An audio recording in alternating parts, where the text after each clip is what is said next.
waaw te moom su ko waxee ñu mën ko gëm parce que sonné na alerte bi bu yàgg daal ne j'avais démissionné d'une justice qui avait démissionné.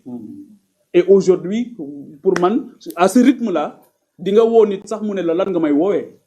waaw parce que ils sont en train de faire pour man loo xamante ni jàpp naa ne xel nanguwu ko et que c'est à l'image de tous les autres détenus yi nga xamante ni ay détenus ci wàllu opinion lañ leen tëjee. leneen li mooy sur le plan politique toujours et la justice képp waxoon naa ko fii képp koo xamante ni Ousmane Sonko xuppoon na la wala mu jàpp ne def nga lu ko teree nekk candidat soit muté nañ la fu sori pour sanctionner la soit bu dee acteur politique nga xamal ne moom yow tu es dans le collimateur. ku mel ni Abdou Nguer ñëpp xamoon nañ ne dina dem kaso dañ doon laaj kay kañ lay doon waaye chaque jour dañ ko doon wax ne ko yow moom doo tabaskee sa kër wala doo korité sa kër maa ngi demander nag à ce que mu dem tabaskee ji këram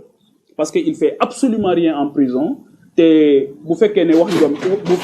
bu fekkee ne wax njombe rek waxkatu njombe yi xam nañ fu ñu nekk parce que je pense que ne de plus en plus mbir yu mel noonu am na feneen foo xamante ni foofu lañ koy dégg bien entendu